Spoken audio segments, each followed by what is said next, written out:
الحمد لله رب العالمين والصلاة والسلام على سيدنا محمد وعلى آله وصحبه أجمعين أما بعد بسم الله الرحمن الرحيم جزاء معاداة أولياء الله تعالى وأفضل ما تقرب به إلى الله تعالى. یہ 8واں باب کی 80 نمبر حدیث ہے.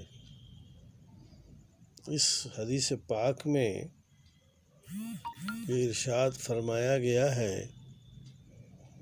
کہ اللہ تعالیٰ کے دوست ان کے اولیاء کی دشمنی نہیں کرنی چاہیے. جو اللہ کے نیک بندے ہیں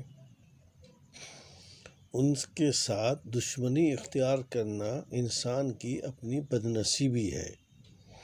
اور اللہ رب العالمین اس کا بدلہ لیتا ہے. اور جو بندے اللہ کے ولی ہیں، اللہ کے دوست ہیں، اللہ کے فرما بردار ہیں، اللہ تعالیٰ ان کے ساتھ خصوصی معاملہ فرماتا ہے.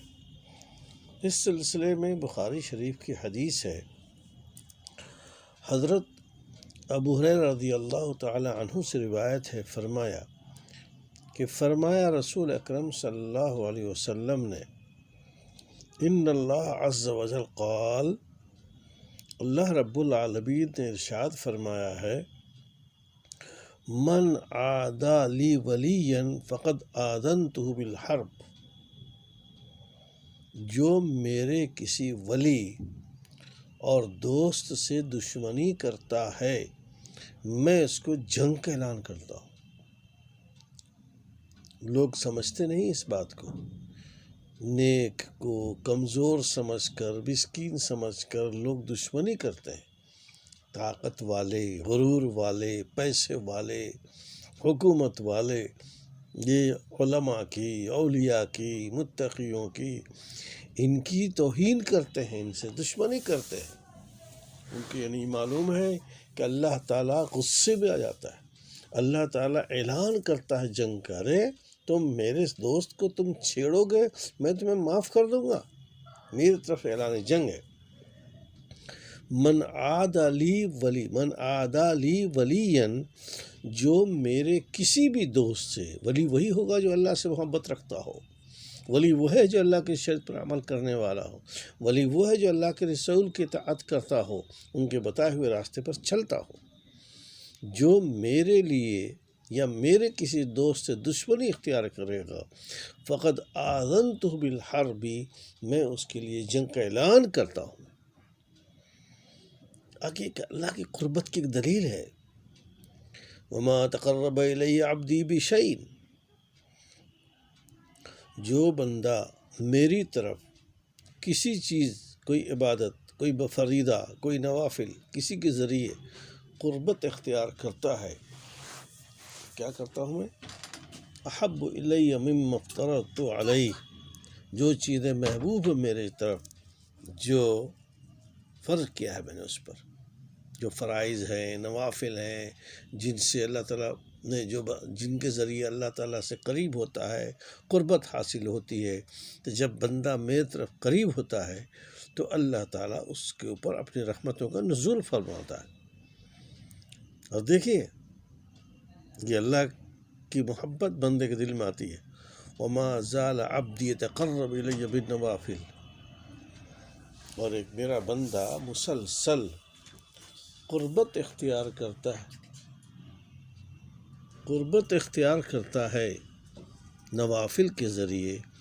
حتی احبہ، یہاں کہ میں اس سے محبت کرنے لگتا ہوں. یہ فرائض تو ہے ہی جو اللہ نے فرض قرار دیے ہیں، ان کو تو ادا کرنا ڈیوٹی میں داخل ہے. نہیں کرے گا تو یہ گنہگار ہوگا، حساب لیا جائے گا، اس سے کوتاہی ہوگی. لیکن جو نوافل ہیں، نوافل قربت کے ذرائع ہیں. اگر کوئی بندہ نوافل کی پابندی کرتا ہے، نوافل کا اہتمام کرتا ہے، اس کا یہ مطلب ہے کہ فرائض کے بعد نوافل کے ذریعے اللہ رب العالمین کا تقرب حاصل کرنا چاہتا ہے. نوافل سے اللہ کی قربت حاصل ہوتی ہے. فرمایا کہ میرا بندہ مسلسل قربت حاصل کرتا ہے مجھ تک پہنچنے کے لیے نوافل کے ذریعے، حتیٰ احبہ، حتیٰ کہ میں اس سے محبت کرنے لگتا ہوں۔ اللہ تعالیٰ ایسے بندوں سے محبت کرتا ہے جو بندے نوافل کے ذریعے اللہ تعالیٰ کی قربت حاصل کرتے ہیں اور اللہ تعالیٰ سے قریب ہو جاتے ہیں۔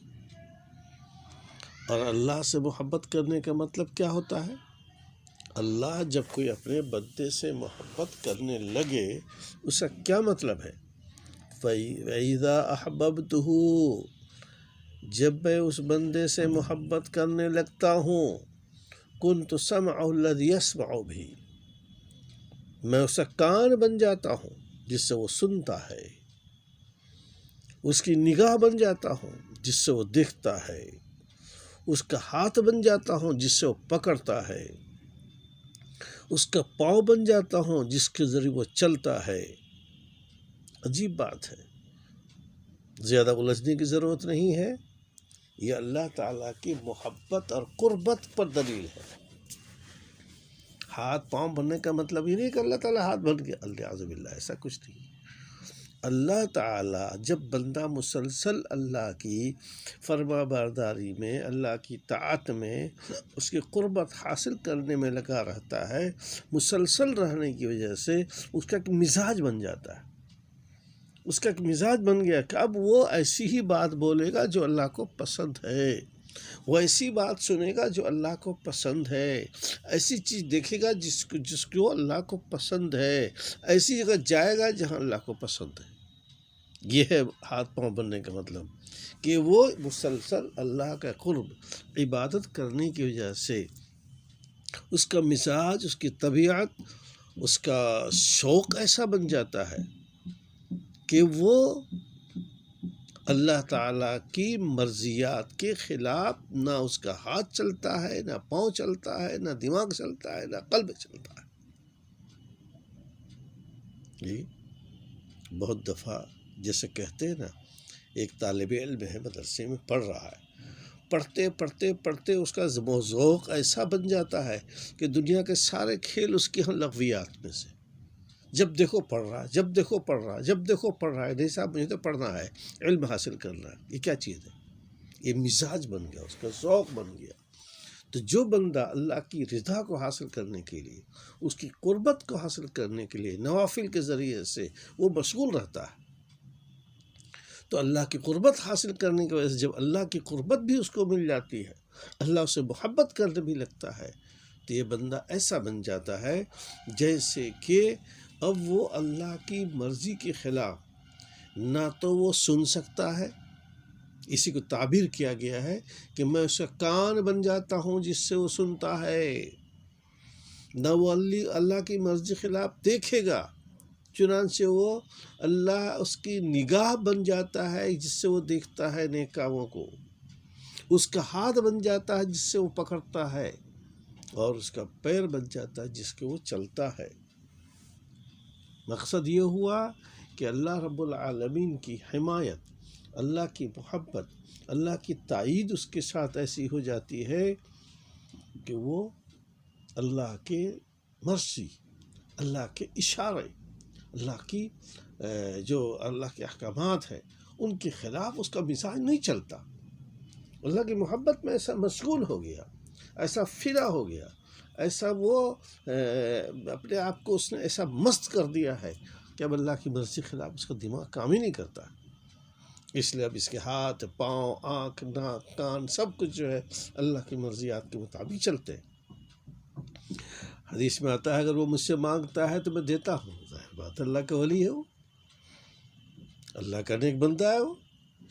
اپنے آپ کو اللہ کی مرضیات پر چلنے میں موقوف کر رکھا ہے، تو اگر اللہ کہتا ہے اگر مجھے مانگتا ہے تو میں دیتا ہوں، اور اگر مجھ سے کوئی پناہ مانگتا ہے تو میں اس کو پناہ بھی دیتا ہوں۔ اللہ فرماتے ہیں وَمَا تَرَدَّدْتُ عَنْ شَيْءٍ أَنَا فَاعِلُهُ، مجھے کسی چیز کے بارے میں جس کو میں کرنے والا ہوں تردد نہیں ہوتا ہے جیسا میرا مومن بندے کی روح نکالتے وقت تردد ہو۔ میں مومن بندے سے محبت کرتا ہوں، مومن بندہ مجھ سے محبت کرتا ہے، اور جب میں مومن بندے کو اپنے آس پاس بلاتا ہوں، یعنی موت کا وقت آتا ہے، اور میرا مومن بندہ موت کو ناپسند کرتا ہے ابھی، تو مجھے تردد ہوتا ہے، اور میں مومن بندے کے ناپسندیدگی کی وجہ سے مجھے تردد ہوتا ہے کہ اس کی روح قبض کی جائے یا نہیں کی جائے، اس کو دنیا سے اٹھایا جائے یا نہیں اٹھایا جائے۔ یہ ہے اللہ تعالیٰ کا قرب۔ دیکھ رہے ہیں اللہ تعالیٰ جب بندے سے قریب ہو جاتا ہے تو میں جو مانگتا ہے میں اس کو دیتا ہوں، جس چیز سے وہ پناہ مانگتا ہے میں اس کو پورا کرتا ہوں، اور جب مومن کی روح قبض کرنے کا نمبر آتا ہے تو مجھے تردد ہوتا ہے۔ دیکھیں عام طور پر تو ایسا ہی ہوتا ہے کہ مومن جو اللہ سے محبت کرتا ہے، موت یہ پل ہے، موت اللہ کے پاس پہنچنے کا ذریعہ ہے، تو مومن بندہ خوشی سے استقبال کرتا ہے اور خوش ہو کر کے وہ چاہتا ہے کہ میں اللہ کے پاس چلا جاؤں۔ کبھی کوئی ایسی بات ہے انسانی فطرت اور مزاج کے اعتبار سے، اگر مومن بندہ ابھی نہیں جانا چاہتا، مرنا نہیں چاہتا، تو اللہ تعالیٰ کو تردد ہوتا ہے کہ میں اس اپنے بندے کو اس کی روح قبض کروں یا نہ کروں۔ میں جو اپنے فرشتوں کو بھیجتا ہوں کہ جاؤ میرے بندے کو روح قبض کر لو، تو یہاں تھوڑا سا تردد ہوتا ہے کہ میں تو چاہ رہا ہوں کہ میرا مومن بندہ میرے پاس آ جائے، لیکن میرا بندہ جو ہے وہ چاہتا ہے کہ ابھی میں دنیا میں مسجد بنوا لوں، میں ابھی دنیا میں کچھ اور کام کر لوں، اس کی وجہ سے وہ ابھی جانا نہیں چاہتا۔ یہ بات یاد دھیان میں رکھنا، مومن کبھی بھی اللہ کے پاس جانے کو ناپسند نہیں کرے گا، مومن موت کو ناپسند نہیں کرتا، بلکہ وہ تو جانتا ہے کہ موت کے ذریعے میں اللہ سے ملاقات کروں گا، اللہ میرا استقبال کرے گا، اللہ مجھے اپنے محبت سے نوازے گا۔ مقصد یہ ہے کہ موت ہی سے اللہ کی رحمت اور مغفرت حاصل ہوگی، لیکن وہ کسی وجہ سے کوئی ایسی بات ہے، کہیں مسجد کا پلان چل رہا تھا، مدرسہ بنوا رہا تھا، کچھ کر رہا تھا، وہ ابھی سوچ رہا ہے کہ میرا یہ کام پورا ہوتا تو میں مرتا، تو ایسے مومن کے بارے میں اللہ رب العالمین کو تردد ہوتا ہے کہ میں اب سے بندے کو بلاؤں اپنے پاس یا نہ بلاؤں، میں اپنے فرشتوں کو بھیجوں اس کی روح قبض کرنے یا نہیں کرنے کے لیے۔ تو معلوم یہ ہوا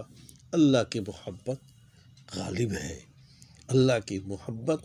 اللہ کا قرب اپنے مومن بندے کے ساتھ بہت ہی خاص انداز میں ہوتی ہے، اور اصل عنوان تو یہی ہوا کہ جو لوگ اللہ کے نیک بندے ہیں، جو اللہ کے قریب ہیں، اللہ تعالیٰ ان کو اپنی محبت سے نوازتا ہے۔ اب کوئی بد نصیب، دنیا میں بہت سے لوگ ہیں، دولت کا غرور ہوتا ہے، کرسی کا غرور ہوتا ہے، طاقت کا غرور ہوتا ہے، کسی کے پاس غرور ہوتا ہے، اور یہ اولیاء اللہ عام طور پر عام حالات میں ہوتے ہیں، مسکین ہوتے ہیں، غریب ہوتے ہیں، یا صاحب سیدھے سادے ہوتے ہیں، کسی کو نقصان نہیں پہنچاتے، اس غرور میں آ کر وہ اگر وہ نقصان پہنچاتا ہے تو یاد رکھیے اللہ تعالیٰ اس بندے کے ساتھ جو ولی کے ساتھ دشمنی کر رہا ہے، اعلان جنگ کرتا ہے، اور اسے کہہ دیتا ہے کہ میری طرف سے تمہارے لیے اعلان جنگ ہے۔ جنگ کا مطلب اللہ تعالیٰ کسی بندے کو جنگ کے اعلان کرے تو اس کا یہ مطلب ہے کہ وہ بندہ کبھی کامیاب نہیں ہو سکتا، وہ بندہ کبھی کامیاب نہیں ہو سکتا، اللہ کی غضب کا اور ناراضگی کا مستحق ہوتا ہے۔ اس لیے بھائیو کوشش تو یہ کر، دو بات، کئی باتیں حدیث سے معلوم ہوئی، ایک تو یہ اللہ تعالیٰ اپنے دوست، اپنے ولی کی مخالفت کرنے والے کے لیے جنگ کا اعلان کرتا ہے، دوسری بات یہ بھی معلوم ہوئی کہ نوافل خامخواہی نہیں ہے، نوافل کے ذریعے اللہ تعالیٰ کے قرب حاصل ہوتا ہے، اور قربت کبھی کبھی اس درجے کو حاصل ہو جاتی ہے کہ انسان کے مزاج میں اللہ کی رضا اور مرضیات ایسے داخل ہو جاتی ہے کہ وہ کوئی بھی چیز اللہ کی مرضی کے بغیر نہیں کر سکتا۔ کان، ہاتھ، آنکھ، ناک، پیر سب کچھ اللہ کی مرضی کے اندر، مرضی کے حساب سے سب مشغول ہو جاتے ہیں۔ جب ایسا بندہ اللہ تعالیٰ سے کوئی چیز مانگتا ہے، اللہ تعالیٰ سے ضرور نوازتا ہے۔